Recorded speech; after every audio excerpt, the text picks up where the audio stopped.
మీకోసం తెచ్చింది necklace Mela flat 9.99 VA తో నవంబర్ 29 నుండి డిసెంబర్ 7 వరకు హిల్స్ బ్రాంచ్ త్వరలో ప్రారంభం. నమస్తే రమ్మగారు. నమస్తే జయ. రమ్మగారు, మనం బట్టి విక్రమార్కుల కథల్లో చెప్పుకుంటున్నాం. ఒక్కో మెట్టుకి కొన్ని కథలు చెప్పుకుంటూ ఉన్నాం. మరి బేతాళుడి సహాయంతో విక్రమార్కుడు ఏ విధంగా ముందుకెళ్ళాడు, ఆ యువరాణిని కాపాడగలిగాడా? నవ్వితే ముత్యాలు రాలటం ఎంత అద్భుతమైన విషయం కదా రమ్మగారు. అలాంటి వాళ్ళు ఎవరైనా దొరికితే బాగుండండి. నవ్వితే రత్నాలు రాలే యువరాణి కూడా ఒకటి వస్తుంది. ఇప్పుడు ఓహో, వస్తుంది దీని తర్వాత. ఓకే. సరే, ఏం చేశారు? తెలిసింది ఇతన్ని ఎలా సంహరించాలని. సరే, భేతాళుడు ఈయన ఇద్దరు ప్లాన్డ్గా పెట్టుకున్నారు. మర్నాడు మళ్ళీ కాపాలికుడు వస్తాడు. ఆ కాపాలికుడు వచ్చేటప్పుడు 2 గుమ్మాలు ఉన్నాయి ఆ అంతఃపురానికి. అతను లోపలికి రావాలి, మొదటి గుమ్మంలో పొంచి ఉండాలి అక్కడ. అయితే భేతాళుడికి ఇదేం చెప్పాడంటే, భేతాళుడా, నువ్వు రక్తం కింద పడకుండా చేయగలవా అంటే, ఆస్వాదించటమే మొత్తం, నోటితో పట్టుకోవాలి. అయితే సరే, నేను ఇతని తల నరుకుతాను. ఆ తలలోంచి శిరస్సులోంచి నెత్తురు కింద పడకుండా నువ్వు ఆపి, నువ్వు రక్తం మొత్తం పీల్చేసి శిరస్సుని యజ్ఞకుండంలోకి విసిరేసి, వీడి మొండాన్ని నేను భూమి మీదకి రానివ్వకుండా చేస్తాను. బాగుంది. 2 గుమ్మాలు దాటాలి. ఈ గుమ్మం నుంచి ఆ గుమ్మాలకి, రెండో గుమ్మంలోకి వెళ్తే, గుమ్మం దాటితే యజ్ఞకుండం ఉంది. దాటేటప్పుడు కొట్టాలి. అప్పుడు బాడీ యువతలు పడిపోతుంది. తల వెళ్ళిపోయి అందులో పడిపోవాలి. సరే, ఈ ఆలోచన చేసుకుని ఏం చేశారు, అతను వచ్చి యువరాణిని రక్షించటానికి ముందే అతన్ని అతికించాలి తల. కాపాలికుడు లోపలికి రావటం ఏమిటి, విక్రమార్కుడు కాస్త తన దగ్గర ఉన్న నవరత్న ఖచ్చిత ఖడ్గం కాళికాదేవి ఇచ్చింది. దాంతో మెడ విసిరేసాడు. కొట్టేసేసరికల్లా ఆ ఎగిరి అవతల పడుతున్న తలని అమాంతం పట్టుకున్నాడు భేతాళుడు. ఒక్క చుక్క నెత్తురు రానివల బయటికి. గుమ్మంలో నుంచి ఆ పడే లోపల కొంత ధార వస్తుంది కదా, ఆ ధార మొత్తం లాగేశాడు. తలని తీసుకెళ్ళి దాంట్లో పడేసేసాడు. యజ్ఞకుండంలో పడిపోయింది. అది కాలాలి. ఈ లోపల ఈయనేం చేశాడు, ఈ శరీరాన్ని భూమి మీద నుంచి లేవదీసేసి పైకి ఎగరేసి కత్తితోటి ఇట్లా నిలబెట్టి ఉంచాడు. శరీరం అక్కడక్కడ ఎక్కువసేపు ఒకే చోట బ్యాలెన్స్ అయి ఉండదు. వదలటం, మళ్ళీ కత్తితోటే ఇట్లా ఇట్లా బంతాడినట్టు ఆడుతూ ఆ శరీరాన్ని కిందకి రానివ్వాలి. వాడి శిరస్సు నుంచి వచ్చిన రక్తం కింద పడలేదు. ఎప్పుడైతే ఆ శిరస్సు కాలిపోయిందో మరుక్షణం ఈ శరీరం పేలిపోయిందట. దాంట్లోంచి మొత్తం నల్లని పొగ బయటికి వెళ్ళిపోయింది. అతను ఏం చెప్పాడు, ఈ యజ్ఞవేది అమ్మవారి పీఠం దగ్గర ఉన్నటువంటి దాన్ని పగలగొడితే అందులో జీవాలు ఉన్నాయని. దాన్ని పగలగొట్టడానికి అది బలిపీఠం. అక్కడ ఏదైనా బలిస్తే కానీ ఆ పీఠం పగలదు, అమ్మవారిది అది. అప్పుడు వీళ్ళు ఒక ఏనుగుని ఎక్కొచ్చారు ఇక్కడికి. ప్రయాణం చేసి వచ్చాడు కదా, భేతాళుడికి చెప్పాడు, అక్కడున్న ఏనుగుని తీసుకురా, ఏనుగుని బలిద్దామని. ఆ బలిపీఠం మీద ఏనుగుని బలిచ్చి అప్పుడు ఆ కింద ఉన్న ఆ కుండాన్ని పగలగొట్టాడు. పగలగొడితే ఆ తామర దద్దులాగా ఉందన్నమాట. అది ఇట్లా ఉండి పైన పీఠం ఉంది, బలిపీఠం. పగిలేసరికి అందులోంచి జీవాలన్నీ బయటికి రాగానే ఇక్కడ అన్ని శవాల కుప్పలున్నాయి అంతఃపురం మీద. దీని నిండా ఉన్నారు కదా, అందరూ లేచి ఎవరి దారిని వాళ్ళు నడుచుకుంటూ పోతున్నారు. ఓహో, ఏదో జరిగిందని తెలుస్తోంది. ఏం జరిగిందో ఎవరికీ తెలియదు.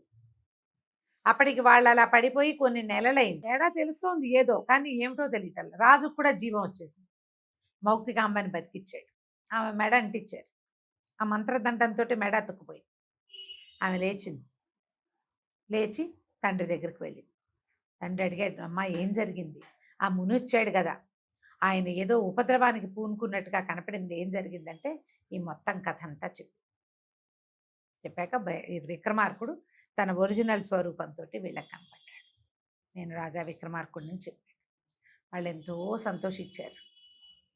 ఇంతకాలం అయింది మేము మీ పేరు వింటమే కానీ ఎప్పుడు మిమ్మల్ని చూసే అవకాశం రాలేదు. అదే ఈ దౌర్భాగ్యుడు ఒకడు మా నెత్తి మీదకి రావటం వల్లే మీరు ఇక్కడికి వచ్చారు. మా అమ్మాయిని వివాహం చేసుకోండి అని చెప్పి ఆ మౌక్తికాంబనిచ్చి వివాహం చేశారు. ఈ సందర్భంలో ఆమె నవ్విన ప్రతిసారి ముత్యాలు మూటగట్టారు. ఆ మూటగట్టిన ముత్యాలతో మౌక్తికాంబని తీసుకుని విక్రమార్కుడు మళ్ళీ వెనక్కి బయలుదేరాడు మధురానగరానికి. అయితే మధురానగర్ రాజు ఈయనకి ఇచ్చిన సమయం ఏమో 4 రోజులు. 4 రోజుల్లోగా నెలైనా రారనుకున్నారు. ఈరోజు ఆ రత్నమాల సౌందర్యాన్ని తలుచుకుంటున్నాడు. ఆయన తలుచుకుంటుంటే ఈ కర్కోటకుడు ఉన్నారుగా ఆయన చెలికాళ్ళు, వాళ్ళు ఏమన్నారంటే, అట్లా కాదండి, మనం సేవక యువకుడికి ఇచ్చిన సమయం, ఆదిత్యుడికి ఇచ్చిన సమయం ఇంకొక రోజు ఉంది. రేపటికి చూద్దాం. రేపు రాకపోతే ఎల్లుండి మనం అతని దగ్గరికి వెళ్ళాలి కదా, అంతేగా. వాళ్ళ ఇంటికి వెళ్తాంగా, అప్పుడు పట్టేద్దాం ఆ అమ్మాయిని అన్నారు. ఆ 30వ రోజు కల్లా ఈ ఆదిత్యుడు మౌక్తికాంబతో సహా వచ్చేసాడు. వచ్చేసి ఈ అందగత్తెని, ఈ అమ్మాయిని రత్నమాలకు అప్పచెప్పి ముత్యాలు పట్టుకెళ్ళి రాజుగారికి అప్పచెప్పాడు. ఓకే. ఆశ్చర్యపోయారు. సాయంకాలం ఇక్కడికి వచ్చినటువంటి కర్కోటకుడు ఈ రత్నమాలతో పాటు నిలబడి ఉన్న ఈ అందాల మౌక్తికాంబని చూశాడు. ఈవిడ ఎవరు ఏమిటంటే వీళ్ళతో స్నేహమైందిగా. విక్రమార్కుడు ఏమీ దాచల. ముండక నగరపు రాజకుమార్తె. ఈమెకి వివాహం అయ్యే వరకు ఆమె నవ్వితే ముత్యాలు రాలుతాయి. వివాహం అయ్యే వరకే. వివాహం అయిపోయింది, ఇంకా ముత్యాలు లేవు. అయ్యో. ఆఖరి ముత్యాలు మీకు తెచ్చిచ్చాం, వివాహం అయిపోయింది అని చెప్పి ఇప్పుడు నేను వివాహం చేసుకుని ఈమె నాది. ఈ అమ్మాయిని చూసే కళ్ళు మిరుమిట్లు కొలిపినాయి వాడికి. ముందుది పిశాచిలా కనపడుతుంది, రాత్రిపూట మాత్రమే సౌందర్యవతి ఆవిడ. ఏదో దేవకన్య అయి ఉండొచ్చు. ఈ మానవకాంతే, ఇదేమో మరీ బాగుంది. ఈ పిల్ల దేవకాంత చేతిని పట్టుకుంటే ఏం చేస్తుందో. ఈ అమ్మాయి ఏం చేస్తుంది, వాడెవడో మెండ నరికించుకుంది మాట్లాడకుండా. అబ్బో ఈ అమ్మాయి ఎంత అందగత్తెని తెచ్చాడో ఆదిత్యుడు అని చెప్పి మళ్ళీ రాజుకు వినిపించాడు. రాజు ఏదో సందర్భంలో ఇక్కడికి వచ్చి ఈ సౌందర్యవతిని చూశాడు. ఇప్పుడు ఆ వికార రూపంలో ఉండి రాత్రి అందగత్తే దయ్యి వచ్చేది ఉన్నా లేకపోయినా పర్వాలా, ఈ కావాలి నాకు. ఈ పిల్లని ఎట్లాగైనా పట్టుకోవాలి. ఏం చేయాలంటే వీళ్ళు మళ్ళీ బాగా ఆలోచించి మరి మనకిప్పుడు ముత్యాలు లభించినాయి కదా, నవరత్నాలు లభిస్తే మరీ బాగుంటుంది. ఈ నవరత్నాలు లభించాలంటే దీనికి ఒక ప్రత్యేకమైనది ఉంది. సప్త సముద్రాల అవతల ఒక నాగపట్టణం ఒకటి ఉంది. ఆ నాగపట్టణపు ఆ నాగప్రభువుకి ఒక మహాద్భుతమైనటువంటి సౌందర్యవతి అయిన పుత్రికారత్నం ఉంది. ఆమె నవ్వితే నవరత్నాలు రాలుతాయట. నాగరత్నాలు అంటారు వాటిని. అవి రాలుతాయి. అవి పట్టుకురా. మకరకంఠ చేయించుకుంటాను నేను. మకరకంఠ అంటే ఈ మెడలో వేసుకునేది, దాని నిండా అవి గుచ్చుతారు, పాదాలకు కూడా పెట్టుకుంటారు. అట్లాంటివి నవరత్నాలు ఎక్కించుకోవాలి అందులో. అవి అయితే సర్పాల దగ్గర ఉండే రత్నాలు అయితే చాలా గొప్పవి, అవి పట్టుకురమ్మన్నారు. ఏమిటి మళ్ళీ పంపిస్తాడు ఈ రాజు, ఏమైనా ఇబ్బంది వస్తుందేమోనని అనుమానం మొదలైంది వీళ్ళకి. రత్నమాలతో అన్నాడు, రాజు మళ్ళీ నన్ను వెళ్ళమంటున్నాడు, నువ్వు సేఫ్గా ఉంటావు. ఎలాగా, నువ్వు దేవకాంతవి, నీ జోలికి ఎవరైనా వస్తే వాళ్ళని రాయం చేసేయగలవు నువ్వు. మరి ఇప్పుడు ఈ అమ్మాయి ఉందిగా మౌక్తికాంబ, అంటే మౌక్తికాంబ ఈ రత్నమాల ఏం చేసింది, ఈ మౌక్తికాంబని విగ్రహంగా మార్చేసింది. ఓహో. ఈమెకి ఇక అన్నం నీళ్లు గాలి ఏం అక్కర్లా. నువ్వు వచ్చాక ఈమెను పూర్తిగా మామూలు చేస్తాను నేను. 40 రోజుల పాటు నువ్వు ఊరెళ్తావు. ఈ 40 రోజులు ఈ మౌక్తికాంబ ఇలాగే విగ్రహ స్వరూపంలో ఉంటుంది.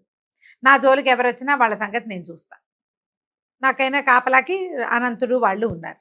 అయితే ఇప్పుడు ఈ బాగానే ఉంది. ఇప్పుడు సప్త సముద్రాల అవతలంటే నేను ఎట్లా వెళ్ళాలి సప్త సముద్రాలకి అనగానే అనంతుడనే సర్పము, జలంధరుడు అనే కప్ప ఉన్నారు కదా. అనంతుడు అన్నాడు, స్వప్రభు ఇది చాలా సులువు, మీకు ఇక్కడ భేతాళుడి సహాయం అక్కర్లేదు. జలంధరుడు మిమ్మల్ని సప్త సముద్రాలు స్వరూపంతో దాటించగలడు. అతను మండూకం కాబట్టి అతని కనెక్షన్స్ ఉంటాయి. ఓ కప్ప మించి ఇంకో కప్ప మీదకి మీరు సులువుగా మారిపోతారు. వీళ్ళు మిమ్మల్ని దాటిస్తారు. మీరు వెళ్ళేది నాగలోకం, మీరు వెళ్ళేది నాగకన్యను చూడ్డానికి కదా. అక్కడ ఏదైనా సహాయం అవసరమైతే నన్ను తలుచుకోండి.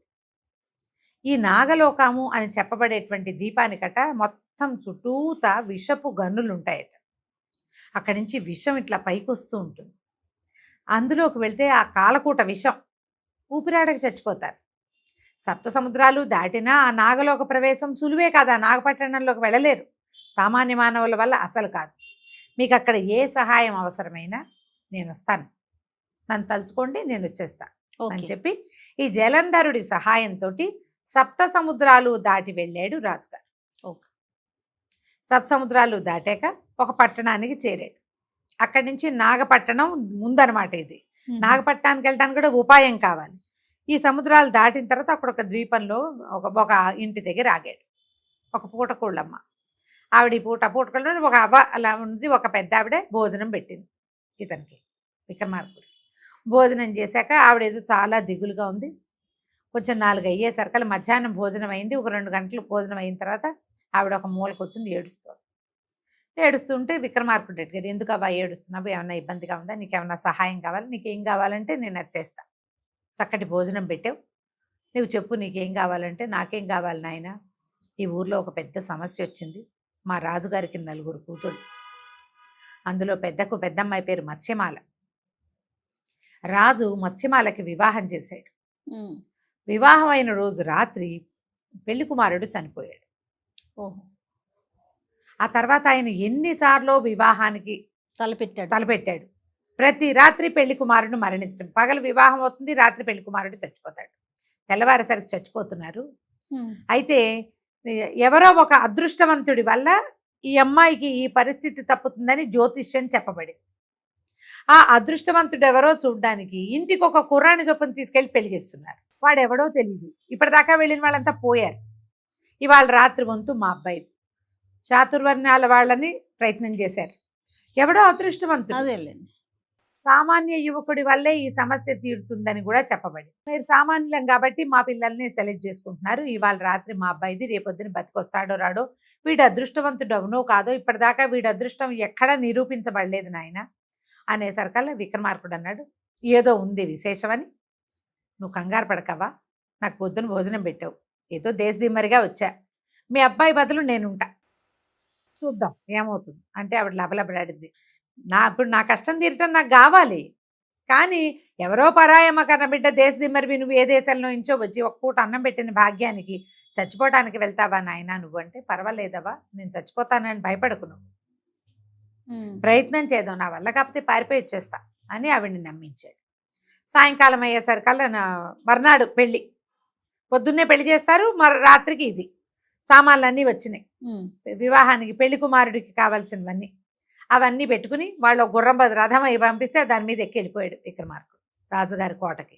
పొద్దున్నే పెళ్ళి అయింది. వివాహ మహోత్సవ హడావిళ్ళన్నీ అయ్యేసరికి మధ్యాహ్నం అయింది.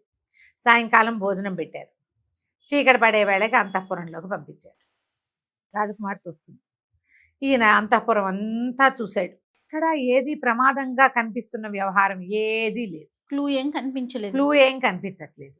పోనీ రాజకుమార్తెకి వివాహం ఇష్టం లేదా, అదేమైనా చేస్తుందంటే ఆవిడ చూస్తే మామూలుగా అందగత్తె. ఆవిడకి 3 చెల్లెళ్ళు ఉన్నారు, అందరూ బాగున్నారు. రాజు కూడా నిజాయితీపరుడుగానే కనపడతాడు. సంథింగ్ ఫిషీ ఫీలింగ్ రావటల్లా ఇక్కడ ఏమి. సరే అంతా తిరిగాక ఈయన భేతాళుని తలుచుకున్నాడు. ఇక్కడ ఏదో జరుగుతోంది, అది మామూలు నేత్రానికి తెలియటల్లా. ఏం జరుగుతుందో వింత చూడమన్నాడు. ఈయన భేతాళుడు ఆ ముందు జరిగిందంతా చూసి, నువ్వు ఏ పట్టణానికి, నాగపట్టణానికి వెళ్ళాలి, నువ్వు రాజకుమార్తె నవరత్నాలు నవ్వుతుంది, రత్నహాస, ఆమె నవ్వితే నవరత్నాలు రాలుతాయి. ఆమెకు ఒక అన్నయ్య ఉన్నాడు, ఆదిశేషు అతని పేరు. ఆయన ఒక సర్పం, అంత సర్పాలు కదా, మనం వెళ్ళేదే నాగకన్య దగ్గరికి. అతను ఈ రాజకుమార్తెల్ని ఆశించి ఇక్కడికి వస్తున్నాడు రోజు. ఏ యువరాజు ఎవరు వచ్చినా, యువరాజు కాదు, ఎవడు వచ్చినా ఆ అమ్మాయి పక్కన పడుకోగానే వాడొచ్చి వీని కాటేసి వాడి రూపంలో ఈ రాణితోటి, ఈ యువరాణితోటి ఉంటాడు. తెల్లవారేసరికి తను వెళ్ళిపోతాడు. రాత్రి నాతో ఉన్నాడు, వీడు చచ్చిపోయాడు అంటుంది అమ్మాయి. యువరాణికి ఏమన్నా ఉన్నాయంటే ఆవిడకి ఏమీ లేవు వేరేవి. ఇది జరుగుతోంది. సర్పం వస్తుంది, అతను దారిలో ఉన్నాడు. దీనికి ఒక సొరంగ మార్గం ఉంది. సర్పం ఏముంది, ఇంత కంతలో నుంచి వచ్చేస్తుంది. నాగపట్టణం నుంచి ఈ పట్టణానికి సొరంగ మార్గం ఉంది. ఆ మార్గంలో ఇంచే ఆ సర్పం వస్తుంది, డైరెక్ట్గా వచ్చేస్తుంది.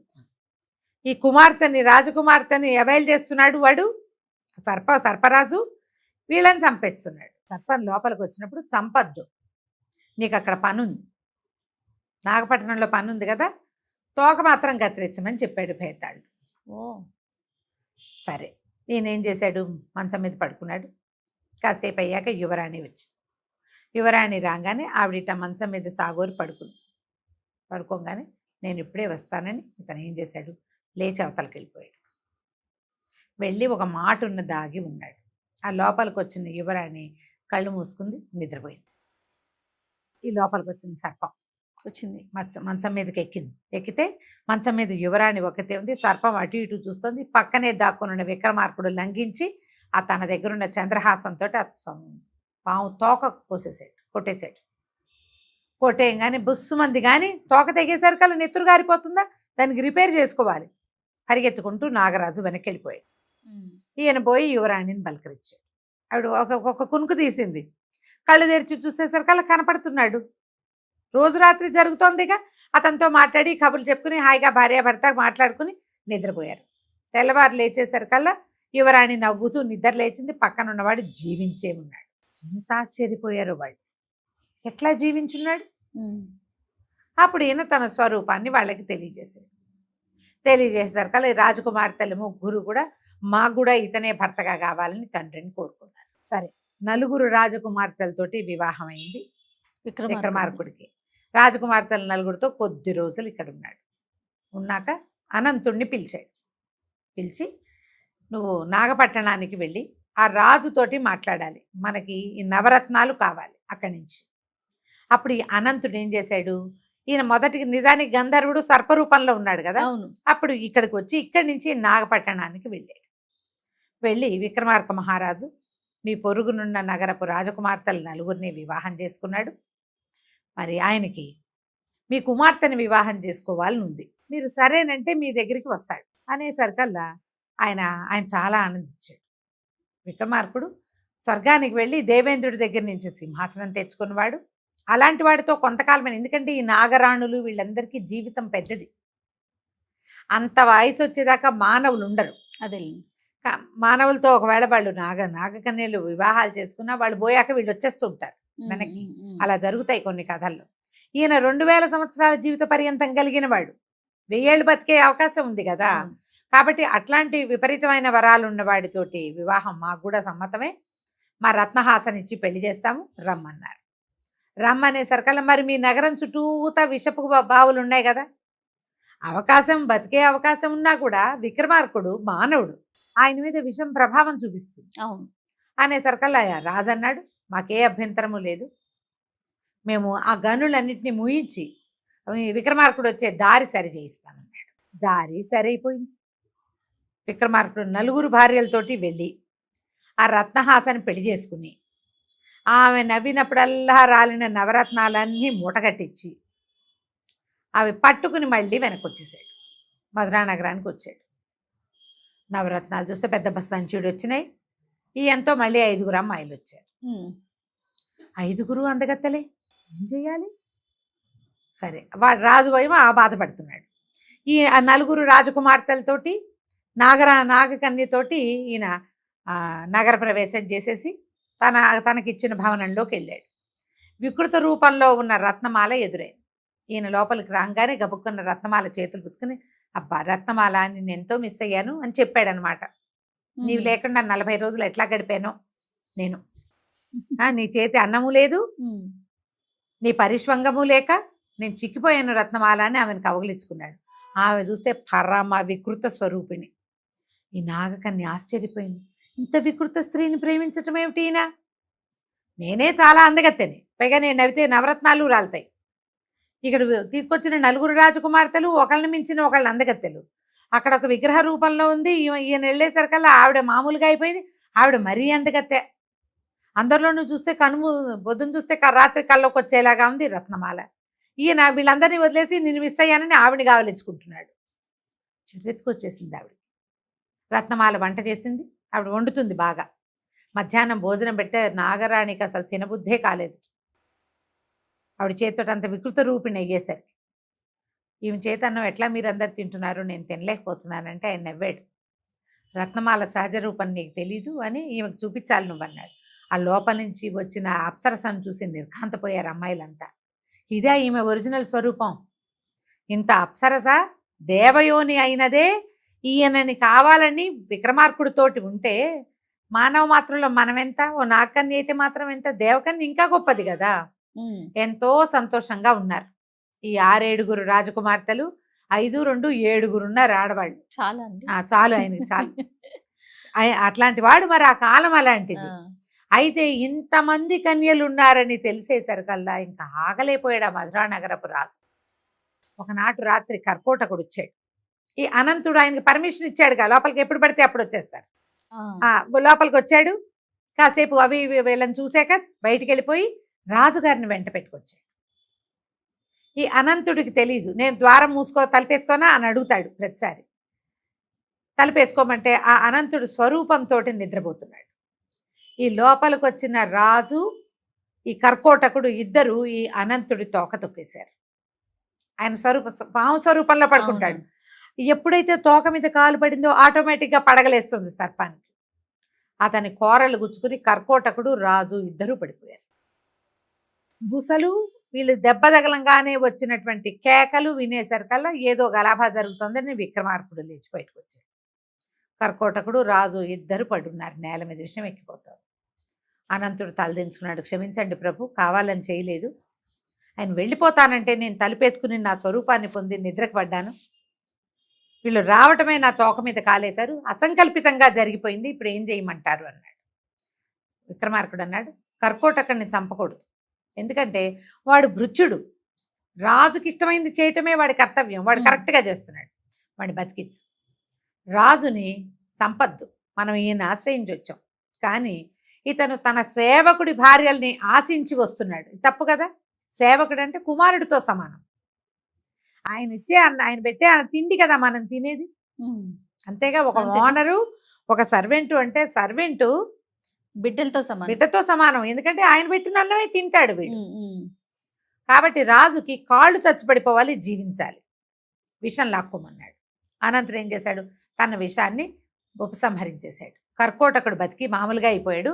రాజుకు మాత్రం కాళ్ళు ఈడ్చుకుపోయింది. కాళ్ళు ఈడ్చుకుంటూ మొత్తానికి ఎట్లాగా గుర్రం మీద పడి అంతఃపురానికి వెళ్ళిపోయాడు. కాళ్ళు పడిపోయినా అతనికి ఆ స్త్రీల మీద వ్యామోహం పోలేదు. మంత్రితో చెప్పాడు, నాకు ఆ స్త్రీలు కావాలి, వీళ్ళు నా రాజ్యంలో ఉండాలి. నా దగ్గర సేవకు వచ్చిన వాడి దగ్గర ఇంత అందమైన స్త్రీలు ఉండటమేమి, అది నాకెందుకు రాలేదు ఈ అవకాశం అంటే మంత్రి అన్నాడు, కాదు ప్రభు, ఆదిత్యుడిని మీరు సేవకుడుగా భావిస్తున్నారు. అతను ఘటన సమర్థుడుగా కనపడుతున్నాడు. మౌక్తికాంబని తీసుకొచ్చినప్పుడే మనకు అర్థం కావాలి. మీరు ఊరుకోలా. మళ్ళీ నాగపట్టణం పంపించారు. అక్కడికి మానవ మాత్రుడు అన్నవాడు వెళ్తే చచ్చిపోవాలి. అక్కడికి వెళ్ళి వాడు అక్కడా చచ్చిపోక, పక్క రాజ్యంలోనూ చచ్చిపోక, అక్కడ పిల్లల్ని ఇక్కడ పిల్లల్ని అందరినీ కట్టకట్టుకుని తీసుకొస్తే వాడు మామూలు వాడా? అతని వెనకాల ఏదో శక్తి ఉందండి. మనం అతన్ని ఏం చేయలేం, వదిలిపెట్టేయండి, ఈ వ్యామోహం మానుకోండి అని చెప్పాడు మంత్రి. రాజుకి ఊరుకోబుద్ధి కావటం, ఆయన చిక్కిపోతున్నట్ట రోజు కోరిక తీరక. నేను ఎందుకు వెనపడిపోయాను, వీడెందుకు ముందుకెళ్ళిపోయాడు, అలాంటి దుఃఖతో 10 రోజులు చూసేసరికల్లా ఈయన సరే ఏమనుకున్నాడు, సరే ప్రభు మీకు ఒక సలహా చెప్తా. మీకు కాళ్ళకి ఇబ్బంది కాదు, వీళ్ళు ఇక్కడ వైద్యం చేస్తున్నారు బోళ్ళంతా, మరి మంచాన పడిపోలా, కాళ్ళు ఈడ్చుకుంటూ నడుస్తున్నాడు రాజు. కాళ్ళు అయితే చచ్చుగానే ఉన్నాయి. ఇక్కడి నుంచి మీరు ఇక్కడ ఒక ప్రవాహం ఒకటి ఉంది, అదేమంటారు దాన్ని, పాదరసం అట, ఆ లోపల ఉండేది. అక్కడికి తీసుకెళ్ళండి, ఆ గాలి మంచిదని చెప్పి కాళ్ళకి ఆరోగ్యానికి చెప్పారని తీసుకుపోండి. అక్కడికి తీసుకెళ్ళండి, పొరపాటున మీ ఉంగరం అందులో పడేయండి, అది తీసుకురమ్మని ఆదిత్యుడికి పురమాయించండి. అందులో దిగాడా వాడైపోతాడు. 7 అమ్మాయిలు మీకే ఉంటారు, ఇతను అడ్డు ఉండకూడదు, అంతే కదా అనేసరికి సరే ఒప్పుకున్నాడు. విక్రమార్కుడిని ఆదిత్య స్వరూపంలో ఉన్నవాడిని పిలిచి నాకు కాళ్ళకి ఇంత సమస్య ఉంది తీవ్రంగా, ఎన్ని వైద్యాలు చేసినా కొంచెం కోలుకుంటున్నా కానీ పూర్తిగా నా కాళ్ళు స్వాధీనంలోకి రాల. దీనికి మనకి అవతల అక్కడెక్కడో ఉన్నది ఒక రసప్రవాహం, అది చాలా లోతు, కానీ ఆ గాలి మంచిదని చెప్తున్నారు. అక్కడికి వెళ్దాం అనుకుంటాను, నువ్వు నాకు తోడు రమ్మన్నాడు. ఇంతమంది గుంపు ఉంటే పనిమాలని నన్నెందుకు పిలుస్తాడు వీడు, అర్థమైంది. సరే ఇంటికి వచ్చాడు. వస్తే వీళ్ళంతా వద్దన్నారు. రాజు పనిమాల ప్రమాదాల వైపుకి మిమ్మల్ని పంపిస్తున్నాడు, ఆయన నియతి బాగుండలేదు, నిరాకరించమన్నారు. ఎట్లా నిరాకరిస్తాం, ఈయన దగ్గర ఉద్యోగం చేయమన్నాడు శనేశ్వరుడు చెప్పాడు, ఇక్కడ ఉద్యోగం చేయాలి నువ్వని. ఈ ఉద్యోగం చేద్దామంటే మరి చేయాలిగా, ఆయన నెల 1000 హొన్నులు ఇస్తాడు మనకి, ఈ భవనం ఆయన ఇచ్చాడు, మానవ మాతృడుగా జీవించాలి మనం, ఇక్కడ ఏం చెప్పినా చెయ్యాలి. సరే వెళ్దాం అనుకున్నాడు. బేతాళుడిని రమ్మన్నాడు, నువ్వు నా వెనకాలరా. అప్పుడు రాజు విక్రమార్కుడు ఇద్దరు చెరుకో గుర్రం మీద బయలుదేరి వెళ్ళారు. అక్కడ ఏం జరిగింది మనం వచ్చే భాగంలో చూద్దాం. తప్పకుండా రమ్మ గారు. నమస్తే. నమస్తే.